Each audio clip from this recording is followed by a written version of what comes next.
The fulcrum of history. History is often measured by centuries, eras, and empires.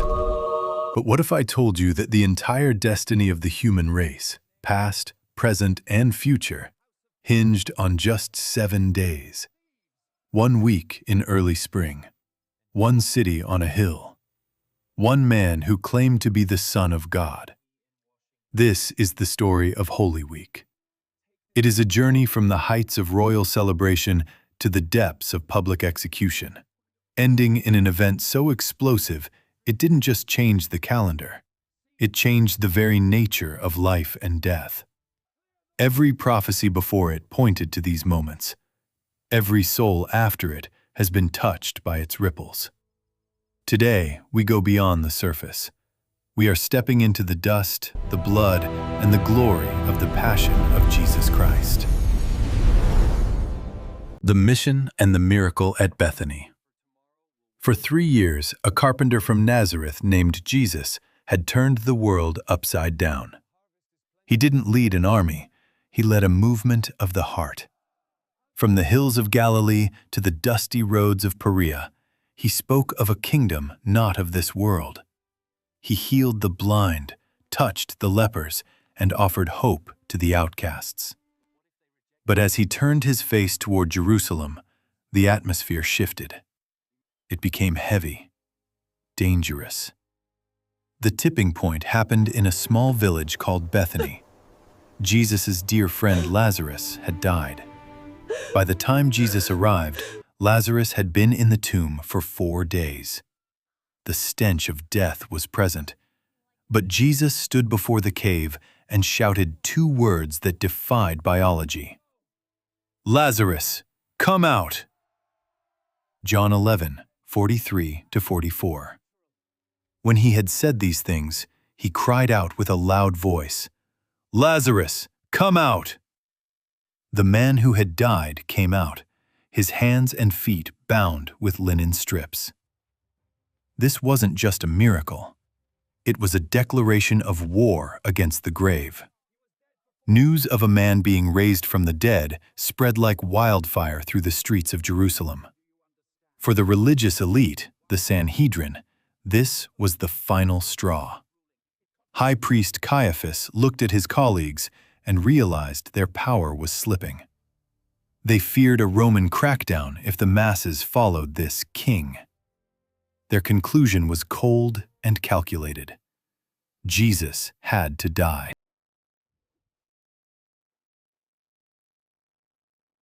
The King on a Donkey. Holy Week begins not with a whimper, but with a roar. As Jesus descended the Mount of Olives, he didn't ride a white war horse like a Roman conqueror. He chose a young donkey. To the casual observer, it looked humble. To the Bible scholar, it was a thunderous claim to be the Messiah, fulfilling a 500-year-old prophecy. Zechariah 9:9. Rejoice greatly, O daughter of Zion. Shout aloud, O daughter of Jerusalem. Behold, your king is coming to you. Righteous and having salvation is he, humble and mounted on a donkey. The crowd went wild. They stripped off their cloaks and cut palm branches, carpeting the road in a gesture reserved for royalty. They shouted, "Hosanna! Blessed is he who comes in the name of the Lord!" But the celebration was short-lived. The next day, Jesus walked into the temple, the holiest site in Judaism, and found it turned into a predatory marketplace. In a rare display of divine, holy anger, he overturned tables and drove out the money changers. "My house shall be a house of prayer," he declared, "but you have made it a den of thieves." This act sealed his fate. He had challenged their pockets and their prestige. But they couldn't touch him yet. The people loved him too much. They needed an inside man. They found him in Judas Iscariot. For 30 pieces of silver, the price of a common slave, one of Jesus' inner circle agreed to hand him over in the dark of night. The upper room, and the Garden of Agony. Thursday night, the Passover. In a hidden upper room, Jesus gathered his 12 disciples for one last meal. But this was no ordinary dinner. He took the bread and the wine and gave them a revolutionary meaning. Luke 22:19-20. And he took bread, and when he had given thanks, he broke it and gave it to them, saying, "This is my body, which is given for you. Do this in remembrance of me." He spoke of a new covenant written in his blood. Then, in a moment that stunned the room, the master became the servant. He knelt and washed the dirt from his disciples' feet that would soon run away in fear. As the moon rose, they walked to the Garden of Gethsemane. While the disciples slept, Jesus entered an agony so intense that his sweat became like drops of blood. He knew the physical torture of the cross was coming. But more than that, he knew he was about to carry the weight of every sin ever committed. His prayer was simple. "Father, if you are willing, remove this cup from me. Nevertheless, not my will, but yours be done." The silence of the garden was broken by the clanking of armor and the flicker of torches. Judas approached. With a kiss, the ultimate sign of friendship used as a weapon of betrayal, the Son of Man was arrested.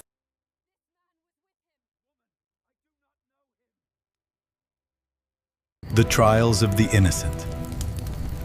What followed was a legal nightmare. 6 trials in one night. First, before the Jewish leaders. They brought false witnesses, but the stories didn't line up. Finally, Caiaphas demanded, "Are you the Christ, the Son of the Blessed?" Jesus looked him in the eye and said, "I am." To the Sanhedrin, this was blasphemy. To us, it was the truth. They spat on him and struck him. Meanwhile, in the courtyard, Peter, the rock, trembled in fear and denied knowing Jesus 3 times. When the rooster crowed, the realization shattered him. By dawn, Jesus was dragged to the Roman governor, Pontius Pilate. Pilate was a man of blood and iron, yet even he was unsettled by Jesus. "I find no guilt in this man," he declared. He sent Jesus to Herod, who mocked him, then back to Pilate. The crowd, which just days ago had shouted, "Hosanna," now screamed a different word: "Crucify!" Under political pressure, Pilate washed his hands of the matter. He released a murderer named Barabbas and handed the innocent over to be slaughtered. The 7 hours that saved the world. Before the cross came the scourging. A Roman flagellum, a whip with lead and bone, tore his back to ribbons. They shoved a crown of long, sharp thorns into his skull. They mocked him as a king while he bled. Jesus was forced to carry the heavy wooden beam through the streets of Jerusalem to a place called Golgotha, the place of the skull. There, at 9 a.m., the sound of hammers echoed through the hills. Crucifixion was designed by the Romans to be the most shameful and painful death possible. It was a slow death by suffocation. Every breath required a grueling push against the nails in his feet. From noon until 3 p.m., a supernatural darkness swallowed the land. The sun refused to shine. Hanging between heaven and earth, Jesus spoke 7 times.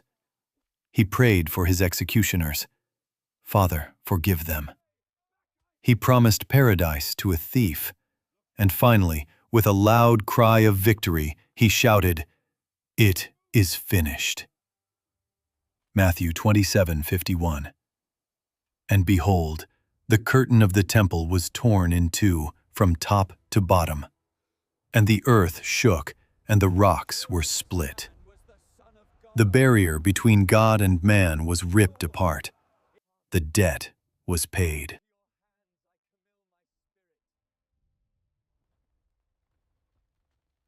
The empty tomb. Victory over death. For 2 days, silence. The movement seemed dead. The king was in a tomb. A massive stone sealed the entrance, guarded by elite Roman soldiers. But Sunday morning changed everything. When Mary Magdalene walked to the tomb in the gray light of dawn, she didn't find a corpse. She found an empty grave and an angel who asked, "Why do you seek the living among the dead?" Then a voice called her name. "Mary." She turned and saw him. Not a ghost, not a vision, the risen Christ. Over the next 40 days, Jesus appeared to over 500 people. He ate with them. He let the skeptical Thomas touch the scars in his hands. John 20:28. Thomas answered him, "My Lord and my God." Death had been defeated in its own territory. The grave was no longer a dead end. It was a doorway. The meaning of the week. Holy Week is more than just a historical account. It is the ultimate love story. It tells us that there is no depth God will not go to in order to reach you. The death of Jesus was the sacrifice for our failures. His resurrection is the guarantee of our future. What looked like a defeat on Friday was the greatest victory in human history on Sunday. Before we go, there is a legend of a Roman centurion, some call him Longinus, who stood at the foot of the cross. He had seen 1,000 men die, but when he saw how Jesus died and felt the earth shake, he dropped his spear and whispered, "Truly, this man was the Son of God." The question isn't just, did it happen? The question is, what will you do with the man who changed the world?